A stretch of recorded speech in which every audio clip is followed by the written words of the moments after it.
Yeah.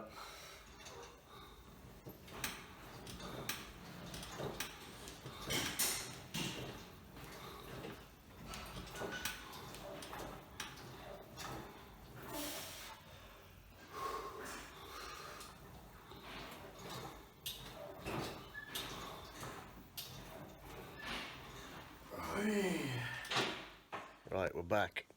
I realise I'm wearing the pink t-shirt again. You probably think I don't have any other t-shirts, but I actually do. This is just a nice t-shirt. It's easy and it's comfortable. Quick explanation. So, just to make it easier to understand a speed day. So, you've seen my banded box squats. It was actually quite funny. I did the 170, and then for my next set, because my friend went in between, and he chucked an extra. He was doing the greens, so he had one green on, which is 10. He then chucked another green on the side to make it 60, and then I loaded up my yellow, blue, green. Altogether, it basically he added on an extra 20 kilo to my lift, so I actually did 5 reps on 190 speed reps box squats. So yeah, that was quite cool. I did 190 for 5 speed reps. Quite happy with that. But yeah, I did my speed rep banded box squats. There's a mouthful. And I did my speed leg press. And the reason I'm talking about these two is basically because if you look at the two exercises, they're both for quads, hamstrings, glutes, but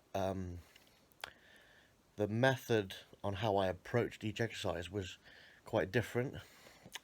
So basically, the because the box squats breaks up the eccentric concentric chain, it was basically like a speed concentric movement.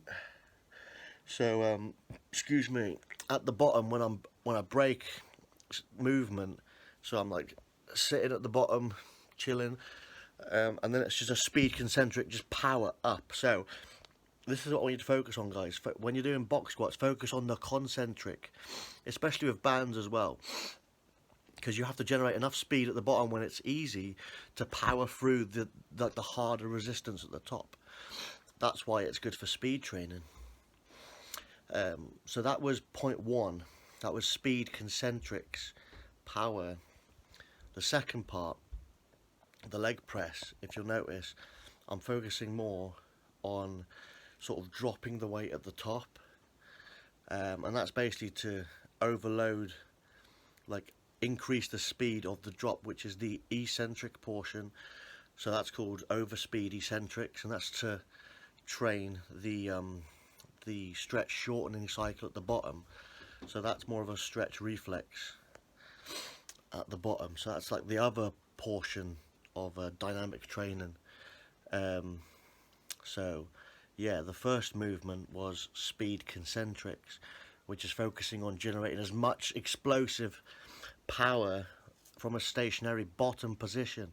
The second portion is almost more dynamic. It's almost more like plyometrics, because we're focusing on overloading the stretch shortening cycle. And that's why you see I'm not too focused on the full extension at the top. It's more about just the bounce, like as hot. It's similar to my dip video when I showed you speed dips. I'm focusing more on dipping right down until I get the proper deep stretch. At the maximum stretch, that's when my muscle spindle fibers kick in, and I've reached the end of my elasticity and I'm powering up. So that's the second part I'm training. So that's 2 different ways you focus on your training on a dynamic effort speed day. There's the speed concentric, which is more to do with explosiveness, and then there's the overspeed eccentrics, which is more to do with the stretch shortening cycle. It's more like plyometrics, okay? It's more of a bounding, like rebounding. So at the bottom, bang, you know what I mean? It's less about start-stop, it's more about reactive stretch. So just thought I'd make this quick little video just to explain why I did that, and help you guys sort of get your head around why I focused on those two why those two look different, but they're both training, because this is the part of speed day, which is very important, because these two modalities still produce maximum effort, but critically they're not max effort days because the load is a lot less. For example, I leg pressed 400 kilos, but I was only doing 200 then, still getting the similar level of intensity without causing the joint stress due to the load. And another example, I squat 250 kilos, but what I did 190 for 5. Well, you could say that's like 210 load. But you know what I'm trying to say, guys? I mean, plus with the bands, yeah, fair enough. But the load is less because I'm focusing more on power, and it's reducing the nervous system stress and the overall stress on your body, but still producing similar intensities. And that's one way of manipulating the body's recovery in order to get sort of like more work done to increase our strength progress. So it's something I've recently been started doing. A few of my friends have started doing it as well. They really like it.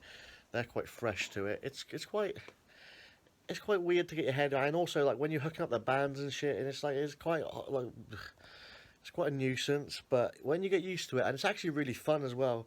And the bands add a level of like instability, which kind of makes it quite unique. Um, yeah, I'm just making this quick video to explain it. So yeah, try it out. You can try the same exercises as I do. You don't have to do it in the order I did. It's just something to play around with, guys. But this is definitely something I'll be exploring more when I'm trying to get my total up. So see you, bye.